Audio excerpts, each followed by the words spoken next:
जय श्री कृष्ण भक्तों, जय श्री कृष्ण। बोलो श्री राधा रानी की जय। श्री बांके बिहारी लाल की जय। माता पिता की जय। गुरुजन की जय। सर्व देवी देवतन की जय। हरि भक्तों, गीता प्रेस द्वारा प्रकाशित पुस्तक 10 महाविद्या में से हम माता के 10 विद्याओं में से आज सबसे पहली महाविद्या माँ काली का श्रवण करेंगे। ओम श्री परमात्मने नमः। माँ काली की जय। 10 महाविद्याओं में माँ काली प्रथम है। महाभागवत के अनुसार महाकाली ही मुख्य हैं और उन्हीं के उग्र और सौम्य 2 रूप में अनेक रूप धारण करने वाली 10 महाविद्याएं हैं।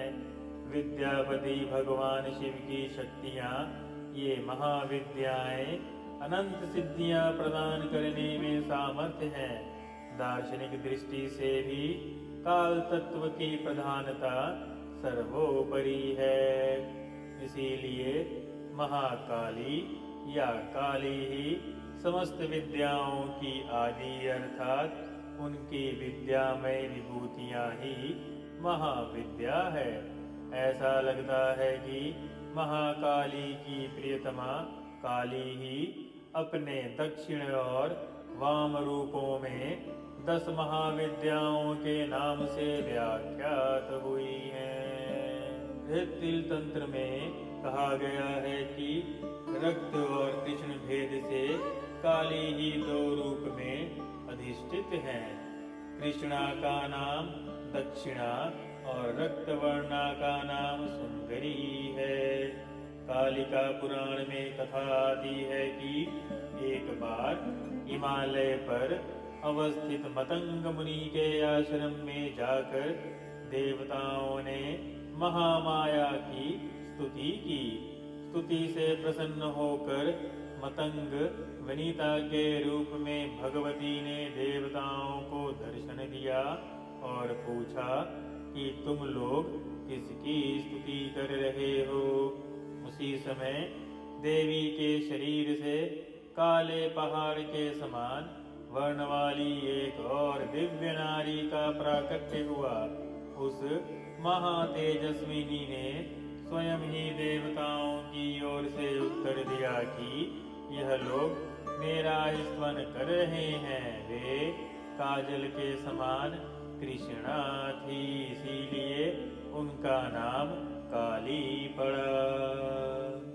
दुर्गा सप्तशती के अनुसार एक बार शुंभ निशुंभ के अत्याचार से व्यथित होकर देवताओं ने हिमालय पर जाकर देव सुक्त से देवी माँ की स्तुति की। तब गौरी की देह से कौशिकी का प्राकट्य हुआ।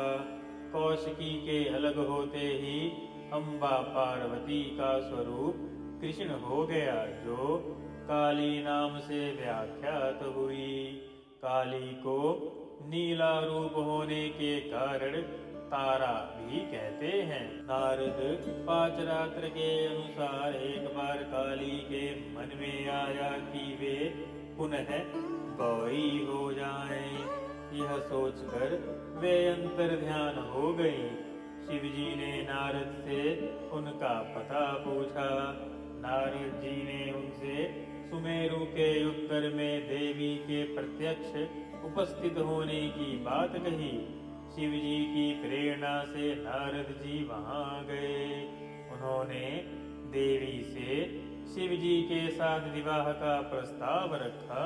प्रस्ताव सुनकर देवी क्रुद्ध हो गई और उनकी देह से एक अन्य षोडशी विग्रह प्रकट हुआ और उससे छाया विग्रह त्रिपुर भैरवी का प्राकट्य हुआ।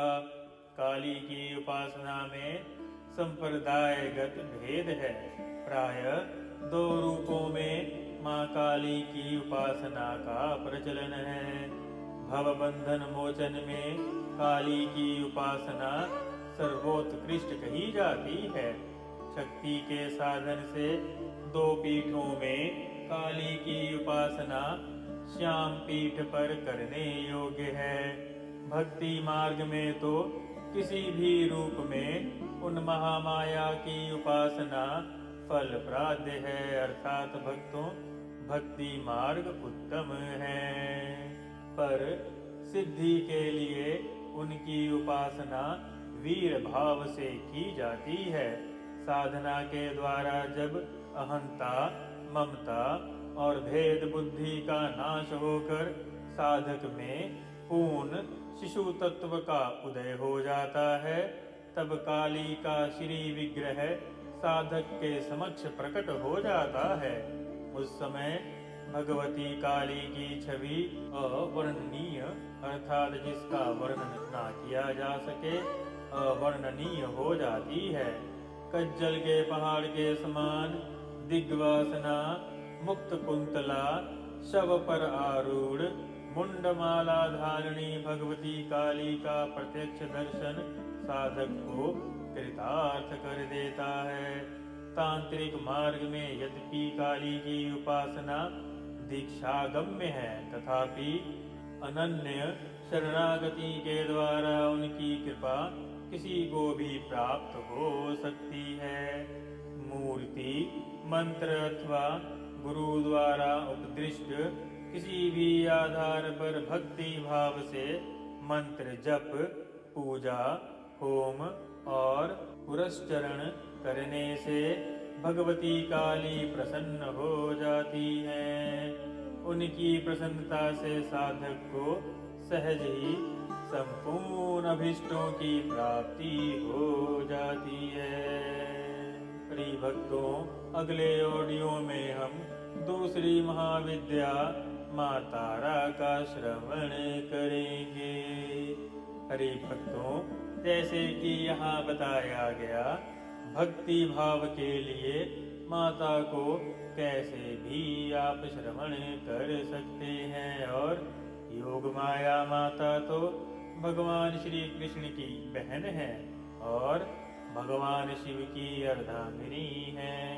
अर्थात आप शुद्ध मन से किसी के भी नाम का श्रवण करेंगे, एक ही शक्ति होने से सभी प्रसन्न हो जाते हैं, क्योंकि प्रभु और माता मन का भाव देखते हैं। तंत्र सिद्धि का मार्ग अलग है और हम भक्त केवल भक्ति मार्ग का ही अनुसरण करने वाले हैं। हरि बोल।